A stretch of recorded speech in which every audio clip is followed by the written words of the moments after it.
Placeres de la lectura.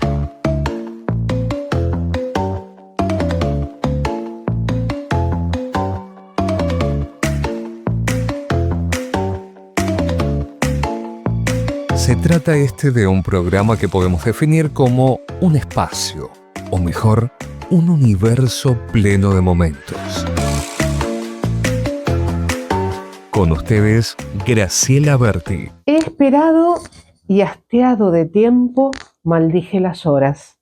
He esperado y recompensado me bendije. Fui creyente y escéptico, teólogo y ateo, noble y plebeyo. He llorado la guerra con los puños cerrados y los dientes prietos. Bueno, estos versos pertenecen a la cuarta estrofa del poema de Retorno a mí mismo del escritor Carlos Samuel Murgo, quien hoy nos visita. Bienvenido, Carlos, a Placeres de la Lectura. Gracias por la invitación y compartir este tiempo con vos y con los amigos que también participan de este encuentro. Bueno, este poema que está titulado, así como ya lo mencionara, ¿no? Retorno a mí mismo, pertenece al libro que lleva el mismo título, y obviamente es el que le da el nombre, un nombre muy elegido, muy relevante, podemos decir, que hace referencia muy apropiada a su contenido. Lo voy a leer, si me permitís. ¿Sí? Retorno a mí mismo. Son los ecos de ancestrales vibraciones, las voces de los hechos que a porfía me acusan, ya me juzgan y me absuelven. Es oída mi razón, he andado, arriesgado y he sido indiferente. He molido en lagares todas mis vides, y el vino fue bebida de sonsos y de cuerdos. He reído con risas de lata, he sonreído, he llorado, he deseado llorar y no he podido. He sido testigo, juez, condenado y verdugo. He esperado y hastiado de tiempo maldije las horas. He esperado y recompensado me bendije. Fui creyente y escéptico, teólogo y ateo, noble y plebeyo. He llorado la guerra con los puños cerrados y los dientes prietos. Me asombró la vida. Jugué los segundos del minuto arriesgando al todo o nada. Perdí, comencé de nuevo y gané. Fui sabio e ignorante. Construí torres y derribé ciudades. Levanté tolderías y esparcí cenizas. Planté bosques y huertos. Arranqué, coseché, me sacié. Amé casi sin saberlo y odié a pleno juicio. He sido extinguido y resucitado a voluntades. He nacido y muerto en sucesiones infinitas, como el día de ayer que pasó, el día de hoy que es, y he prometido como el día que mañana tal vez será. Muy lindo. Me ha gustado mucho, me ha gustado mucho porque, bueno, en algún momento, en algún verso, en algún párrafo o en todo, el lector puede verse atravesado precisamente por esto. Entiendo que sí, si bien es una experiencia personal o muchas experiencias un poco reunidas en algunos versos, y es fruto de la propia experiencia y también de lo que he pensado en torno a lo que nos pasa al hombre. Este trabajo lo escribí cuando yo era muy joven, tendría unos, no sé, menos de 30 años, 25, Muy joven. 25 años, cosas así.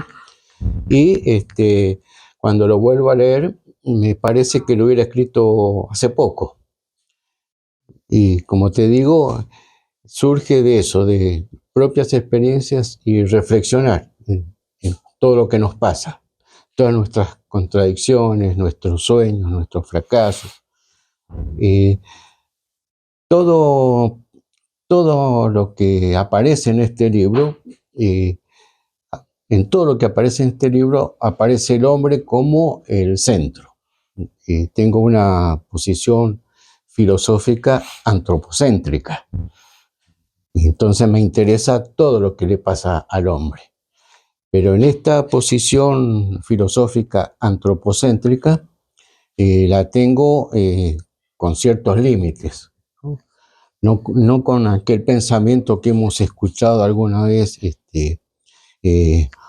homo hominis sacra res, ¿no? Que el hombre es cosa sagrada para el hombre. No, el hombre no es sagrado para el hombre.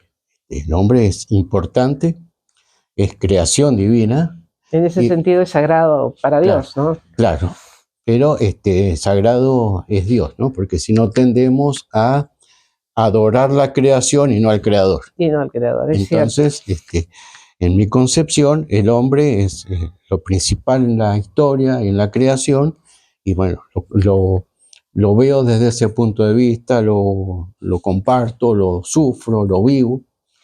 Este poema tiene más de 40 años escrito. Sí. Hoy en día, ¿le quitarías algo? ¿Le agregarías algo? No, tal vez corregiría algunas cuestiones de sintaxis. Pero, sí, en la forma. Pero el contenido, la esencia es la misma. Es lo que he observado, lo que he vivido, lo que he experimentado, lo que he sufrido y lo que he soñado también. Los tiempos de verbo están en presente y en pasado. Sí. Llama la atención que teniendo 30 años o alrededor, hayas hecho con esa mirada ya definitiva, ¿no? Este poema que habla de todo el proceso de la vida, de todas las circunstancias, los logros, los no logros precisamente, los avatares. Sí, por ahí, sí, cuando digo he molido en lagares todas mis vides y el vino fue bebida de sonsos y de cuerdos, bueno, es un poco la satisfacción de haber dado todo, o también la desilusión de que lo que se hizo no dio los frutos esperados, ¿no? Entonces, bueno, tiene esas cosas que sí, después lo he comprobado a lo largo de la vida, ¿no? Y lo he visto en otras personas también. Este poema, como decíamos, es el que le da el título al libro, pero este libro cuenta de dos partes, 28 poemas y 4 relatos. Y en su mayoría, como dice acá el autor, en las palabras del autor, reúne los poemas escritos durante el año 1979 al 2024 y que fueron publicados en diferentes antologías y varios de ellos premiados. Precisamente, Retorno a mí mismo es el primer premio del tercer certamen regional de poesía y cuento del sur mendocino 1985, organizado por SADE Regional San Rafael. Y no es el único poema que recibe el primer premio, ¿no? Sí, pasó que todos estos poemas estaban publicados así en distintos medios, distintas antologías, pero el año pasado me pareció que ya era bueno reunirlos todos. Y hice así un trabajo de selección y finalmente quedó este libro, que lo presentamos el año pasado. Sí, en la Biblioteca Popular Rodolfo Iselín, que está en la misma escuela. En la Biblioteca Popular Iselín, sí. Leí otro que me llamó muchísimo la atención y que se encuentra, bueno, en la página 25. No sé si lo podés leer vos. En la página 25. Sí. Gente que se muere mucho. Sí. Me impactó desde ya el título. Bueno. Gente que se muere mucho, que andando de muerte en muerte se hace hábito morirse. Gente que se muere mucho, de tantas formas de morirse. Son sus vidas narraciones, átonas y grises. Son los apatria, sin fe, errantes, descalzos, carentes de abrigos, desposeídos, refugiados, estafados, traicionados, violentados y ultrajados. Gente que se muere mucho, de hambre, de soledad, de desamores, de olvidos, ilusiones robadas y de orfandad. No hay para ellos jardines, ni rumor en las acequias. No hay nieve en la cordillera, ni pan, ni vino, ni hogar. Da lo mismo que sea luna, que sea sol, que sea lluvia. Gente que no festeja, gente que ya no tiene motivos para tristezas. Son los resucitandos de infinitos fracasos. De tanto andar de muerte en muerte, se hace hábito morirse. De tantas formas de morirse, gente que se muere mucho. Yo vi en ese poema, es decir, esa sensibilidad tuya para observar tantos detalles en tantas circunstancias. ¿Quién no ha muerto y resucitado luego de procesos difíciles? Realmente ese también lo vi con esa impronta tuya, ¿no? De que tan joven le diste retorno a mí mismo, esa observación sobre el individuo que padece de diferentes maneras. Sí, lo he visto mucho. Quizás por eso me haya impactado fuertemente y pude manifestarlo de esta manera. Todos nacemos y morimos y nacemos en diferentes circunstancias, y algunos se reponen más fácil que otros, y hay otros que viven en esa muerte continua, ¿no? Que están siempre empezando. Y algunos de esos que están siempre empezando son por ejemplo, los refugiados, los violentados, ¿no? Es una situación del hombre espiritual y emocional muy trágica porque parece que hay personas que no ven una salida y están en ese continuo morirse.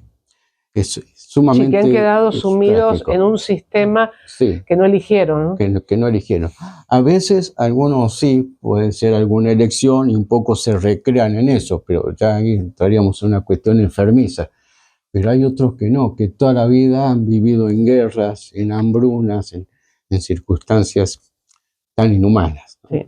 Eso me impacta fuertemente. Bueno, este poema ha sido estructurado en 8 estrofas, con versos en su mayoría, digamos, de arte menor, o sea, con menos de 8 sílabas. Y también ha obtenido el primer premio en el 17º certamen literario de prosa y poesía Profesor Oscar Grandov en el 2023. San Genaro, provincia de Santa Fe, junio del 23. Sí, acá también, bueno, sos profesora de lengua y literatura, también a lo mejor nos podés ayudar en esto. Uso el gerundio, que es un modo impersonal, pero para darle algo de personal, cuando hablo de los resucitandos. Sí, obviamente las licencias poéticas están permitidas. De todas formas, no lo estás usando como un verbo, sino como un adjetivo. Claro. Sí. Claro, el O gerundio, como un sustantivo, claro, llegado el caso también, claro, ¿no? el Sí, más bien como un acá sustantivo. está puesto como un sustantivo. Sí, el gerundio es como que usado como verbo no es propio como muy Claro, del es castellano. impersonal. Sí, pero también es como un vicio, ¿no? Que vino más bien de las traducciones, tanto del inglés como del francés en su momento.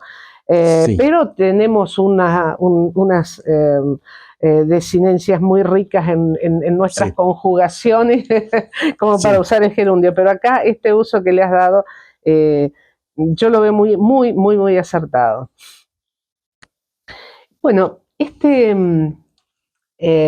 libro, que tiene ya varias aristas que le estamos viendo, cuenta, como decía, en 2 partes. Y antes de pasar a la segunda parte, que es la parte narrativa, les cuento que Carlos Murgo nace en San Rafael y es autor de poesías, cuentos, obras de teatro, ensayos y críticas de cine.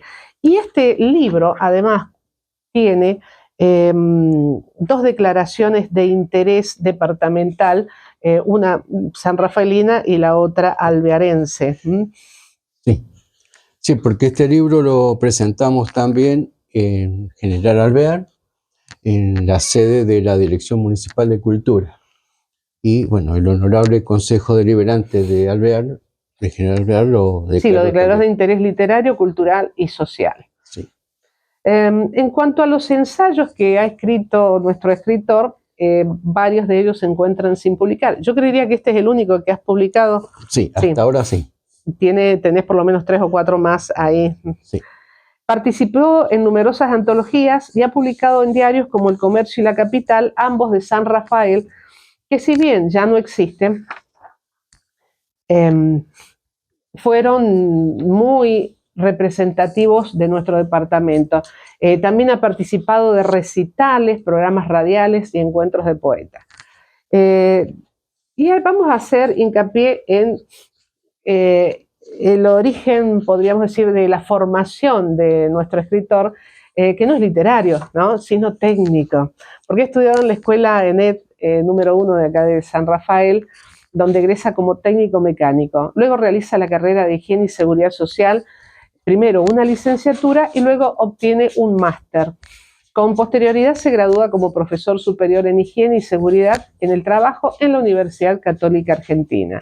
Se ha desempeñado como docente en distintos niveles. Me imagino que el primario es el único que te quedó fuera. Sí.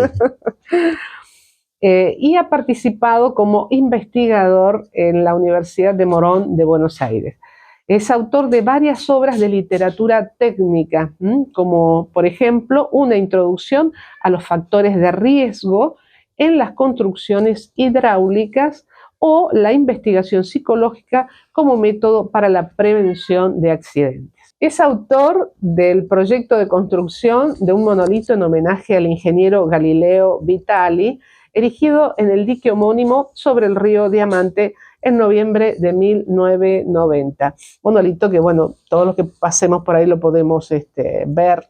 Sí. Y ese dique creo que es el penúltimo en el recorrido que hace el río Diamante. Sí, o sea, es un dique derivador. Lo que pasó con ese dique es que en el año 1958, más o menos, la honorable legislatura de Mendoza le impuso el nombre de Galileo Vitali al dique. Y yo, como soy bastante curioso, leyendo sobre el dique y sobre historia de San Rafael, vi que estaba esa disposición gubernamental, pero que el dique, el monolito, no se había erigido. Entonces me puse en contacto con un hijo del ingeniero Galileo Vitali. Y le dije, mire, yo tengo esta inquietud, ¿qué le parece si yo hago un diseño? Y bueno, entonces yo hice el dibujo, el diseño, y primero yo lo presenté a Subdelegación de Aguas del Río Diamante, de irrigación, porque yo trabajaba ahí, en la Subdelegación de Aguas del Río Diamante. Entonces el señor subdelegado dice, sí, dale nomás. Entonces me contacté con el hijo de Vitali y lo hicimos. Lo hicimos y se dice que ese monolito, ese reconocimiento, se construyó 38 años después de sancionada la ley. Entonces estaban, bueno, todos muy contentos, los familiares, y por supuesto también las autoridades del Departamento de Irrigación. Y respeté lo que decía la ley, que decía que se tenía que hacer el monolito al pie del dique. Entonces elegimos el lugar donde está la arboleda. Y en la inauguración se hizo en noviembre de 1990 para el Día del Agua. El Día del Agua se celebra en nuestra provincia el 20 de noviembre. Y en esa época se hacía un acto muy, muy importante porque el personal de irrigación y autoridades iban al dique, también iba el sacerdote de la Villa 25 de Mayo para bendecir las aguas. Y bueno, todo eso se hizo ese día, estuvo el hijo de Galileo Vitali con la familia y pudimos ver construido el monolito, que no fue iniciativa mía. La iniciativa fue hacer el proyecto, pero había una ley previa. Claro, pero había quedado ahí Había quedado en suspenso. Sí. sí. Qué interesante este homenaje en un lugar como es San Rafael, perteneciente a una provincia, que es lo que es gracias al agua. Sí, a mí me gusta mucho el dique Galileo Vitali. Fui desde chico cuando iba, nunca me imaginé que años después yo iba a trabajar por 36 años en el departamento de irrigación, y menos que iba a participar también de un homenaje, de un merecido homenaje al ingeniero Galileo Vitali. Y allí es donde comienza el regadío, ahí en el dique. En ese dique. En Ajá, ese dique, sí. sí. ¿Y después, cuánto tiempo después se hace el canal impermeabilizado? El marginal, bueno, ahí. Pero es por los años 70, me parece. Sí, el marginal izquierdo se hace en la década del 70, más o menos. Porque de ahí del dique sale un canal que se llama Canal Matriz, sí, que va hacia Los Coroneles, la cámara desalinadora, y ahí después de la cámara desalinadora hay un lugar que se llama la hoja partidora. Ahí un brazo cruza por abajo del río, que es el marginal izquierdo, que se hace en la década del 70, y el marginal derecho se construye entre el año 1980 y 1984. Y ahí tuve el privilegio de trabajar con la empresa Croco, que fue la que construyó el marginal derecho. Yo trabajé entre 1980 y 1983. Hace muchos años, y yo era muy joven. Y si vemos la fecha de las publicaciones, también fue una época de gran actividad literaria para mí. Sí. Trabajaba allí en la empresa Croco y escribía y cosas que yo no me imaginé nunca, pero después, cuando ya fui docente, pude vivir una experiencia muy, muy interesante. Hacía mucho que no recordaba esto, pero como es una charla de amigos, y los amigos que nos ven, o sea, las personas que nos ven son amigas también. Y si no, se van a hacer amigos a partir de ahora. Claro. Fíjate qué interesante. Lo que pensaron los constitucionalistas mendocinos, a lo mejor no está escrito específico en la Constitución de Mendoza, pero ellos pensaron que el desarrollo de Mendoza se iba a realizar en base al agua y a la educación. Por eso, en la Constitución de Mendoza, dice que las autoridades del Departamento General de Irrigación y las autoridades de la Dirección de Escuelas se hacen con apoyo del Senado. El gobernador presenta una terna y la legislatura, los senadores aprueban al superintendente de irrigación y al director general de escuelas. Y yo tuve la responsabilidad y el privilegio, sin darme cuenta y sin pensarlo, de trabajar en las dos cosas, en el agua y en la educación. No sé si mi aporte fue significativo en el agua y en la educación, pero tuve esa responsabilidad de mendocino, de técnico y de docente. Y qué interesante que refresques esto en estos tiempos donde, bueno, la educación siempre hay que reforzarla, y el tema del agua fundamentalmente, Sí. y no dejar en el olvido o como una letra muerta en los anales legislativos.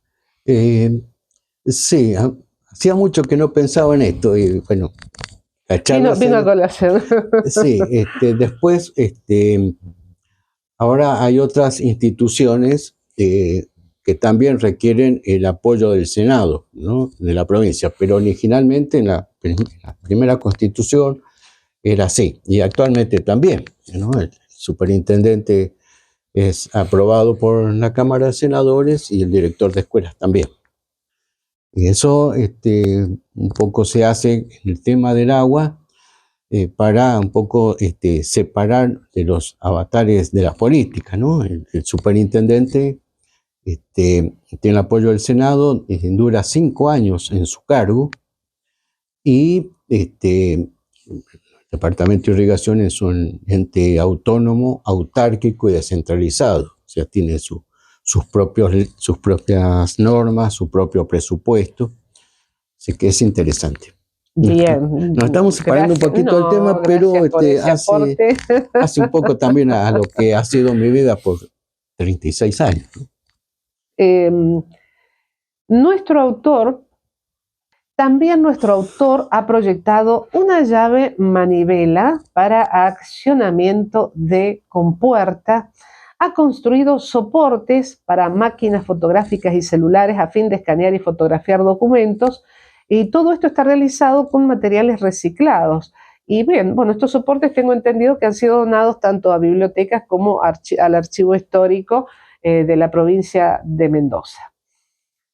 ¿Es otro de tus entretenimientos? Bueno, yo tengo una formación técnica. Soy egresado de la Escuela Ejército de los Andes con el título de técnico mecánico. Y siempre quise ser mecánico. A veces digo y a veces lo pienso y algunas veces lo he escrito, que es un pensamiento, no es un dogma, pero que todos tenemos una vocación frustrada y un amor imposible.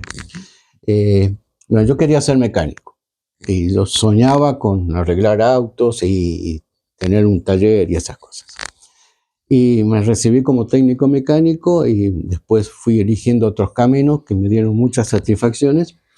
Y el tema manual, el tema de la mecánica, siempre lo he hecho así en una forma casi fuera del trabajo formal.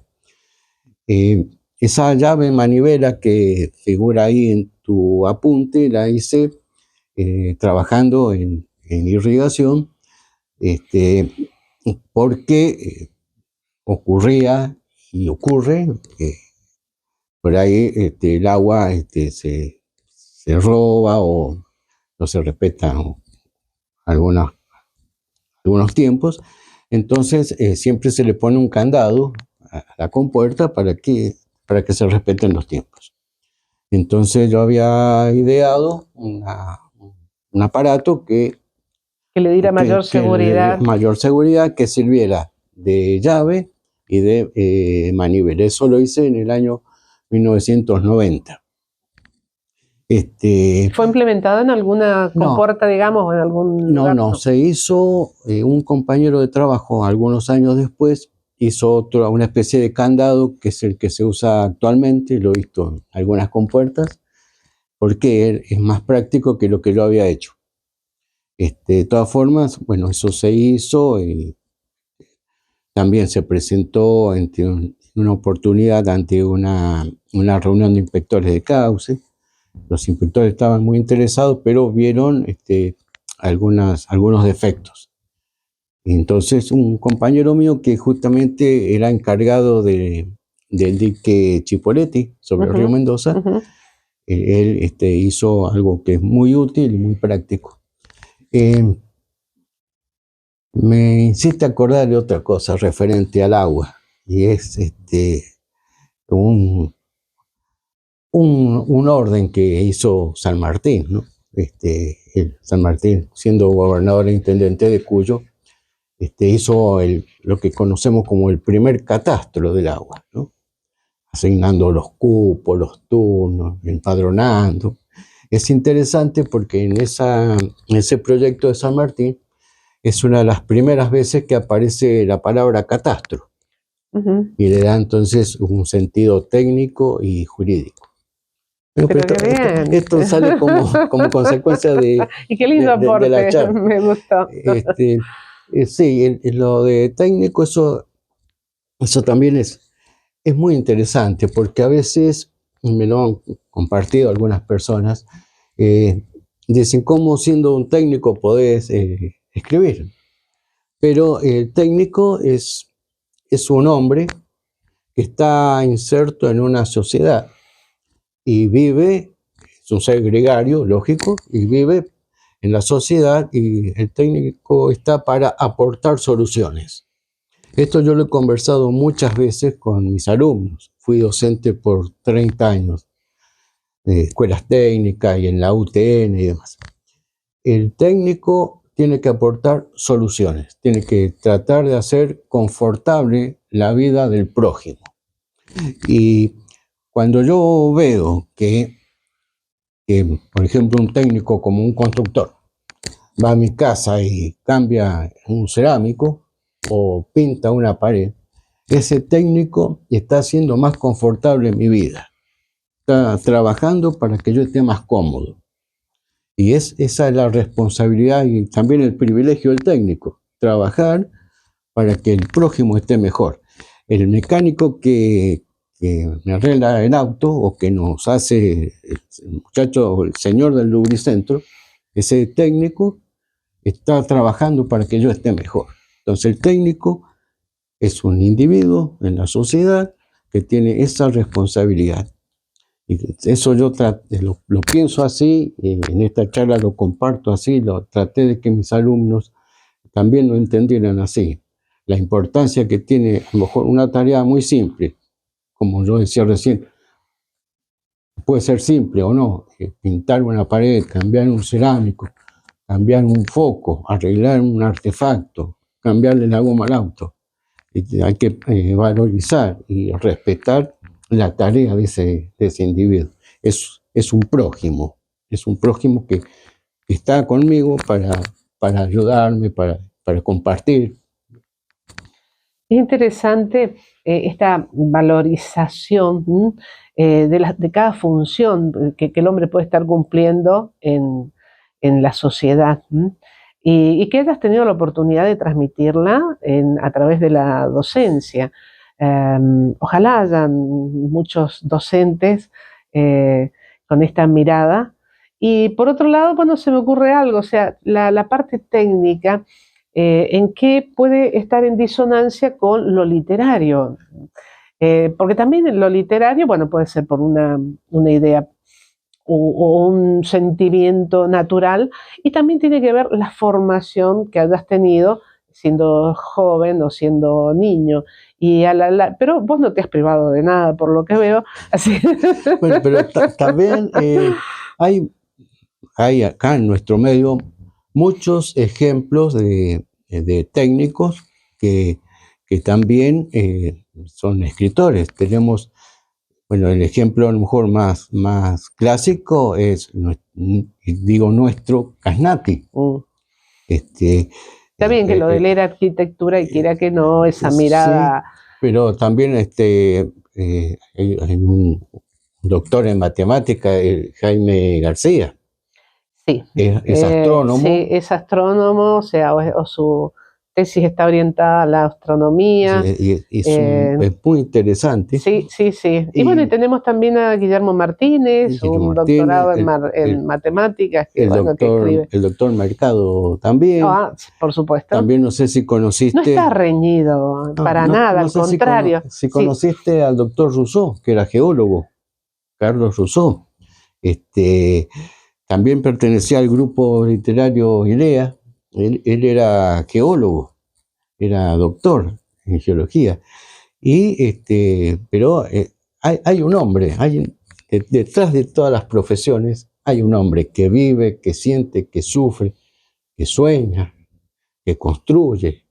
Entonces es muy interesante. Permíteme compartir un par de anécdotas. Mira, en una ocasión, en una reunión en la biblioteca Mariano Moreno, estaba el arquitecto Casnati presentando un libro y había muchísima gente.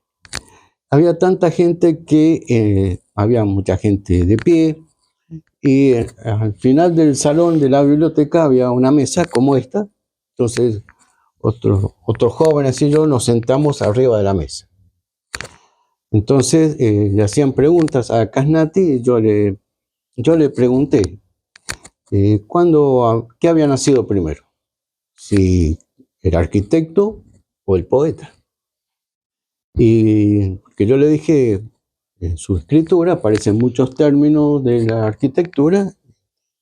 Entonces él me dijo que habían nacido los dos juntos. Muchos años después, hace poco, hace unos meses, conversando con Jaime García, él dio una charla muy, muy interesante en la Biblioteca Peñasco, y él dijo que había empezado a hacer sus observaciones cuando era un chico de 11 años. Entonces yo le pregunté, dije, bueno, Jaime, ¿y qué nació primero, el astrónomo o el poeta? Y él me dijo que habían nacido los dos al mismo tiempo. Porque ahí yo le compartí con Jaime algo que Jaime ya sabía, que en la antigüedad había un astrónomo, Arato, en la antigua Grecia. Arato era astrónomo y poeta. Arato había escrito un libro que se llamaba Fenómenos, y pertenecía a la antigua Grecia, y Jaime lo había leído. Así que, como vemos, no está reñida una cosa con la otra. Al contrario, se complementan. Ya lo creo. Y lo lindo es que lo puedas seguir haciendo y que sigas teniendo proyectos en ambas cosas. Pues seguramente Sí. que vas a seguir inventando y vas a seguir escribiendo. Sí. En este libro, la parte ya de relatos, que está al final, hay uno que me llamó muchísimo la atención y se titula La leyenda del hombre que definía las palabras. Te pediría que leyeras algún fragmento de este relato. Bueno, sí, porque es un poquito extenso, pero puedo leer la leyenda del hombre que definía las palabras. En tiempos de otoño me encontraba en el bar cuando un hombre se acercó con la pregunta, ¿en qué piensa, amigo? En mi amor imposible, respondí. Y negando tiempo, espacio y oportunidad a reacción alguna, continué. Vea usted que no soy filósofo, pero a fuerza de aciertos, desengaños y al dolor y sufrimiento de bofetadas, he aprendido que los hombres todos tenemos vocaciones frustradas y amores imposibles. El desconocido agregó, para conversar, sabremos primero de qué hablamos.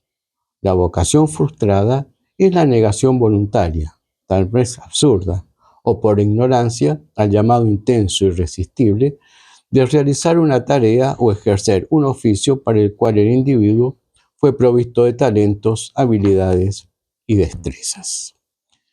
Con este extraño personaje solíamos reunirnos alrededor de una taza de café, en conversaciones ciertamente por demás fructíferas. Debo añadir, además, que como si se tratara realmente de un oficio y una virtud, establecía claramente definiendo y definiendo, no dejando en el oyente duda alguna qué palabra o concepto deseaba o consideraba oportuno definir. Los otoños pasaron con sus pasos tibios y soles lentos, y conservé en servilletas de papel sus particulares definiciones de las palabras. Antes de que las servilletas se vuelvan amarillas y sean como las hojas de los árboles y se abandonen al viento y a los olvidos, lo recuperé en breve y significativo glosario que transcribo a continuación. Bueno, ahora aparecen aquí una serie de definiciones que voy a leer algunas. Por ejemplo, voy a leer la definición de espejo. Dice, artefacto natural como los estanques de agua o fabricados por manos humanas que multiplican con la testarudez absoluta objetos y movimientos. La definición que da este hombre sobre sobre un hombre viejo.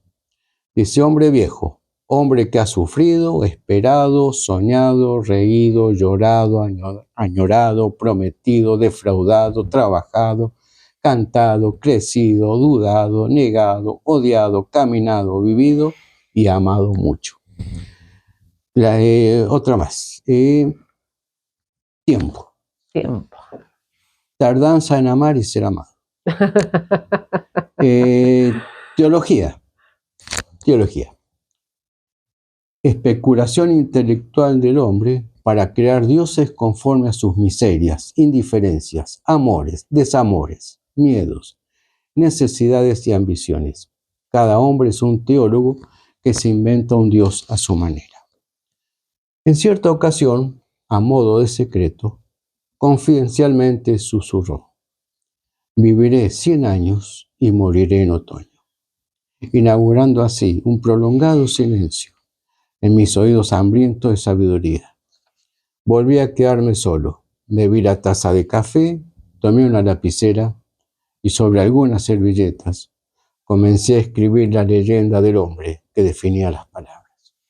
Me gustó mucho porque en algo que podemos decir un argumento simple, se relata ese encuentro placentero en conversar con alguien que aparentemente ni siquiera era un conocido, y disfrutar, ¿no?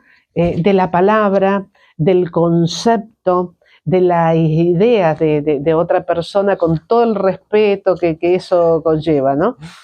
Fue el próximo jueves 20 a las 19 en la Universidad de Mendoza, en el aula magna. Están todos invitados a la presentación precisamente de este libro de Carlos Murgo, El Último.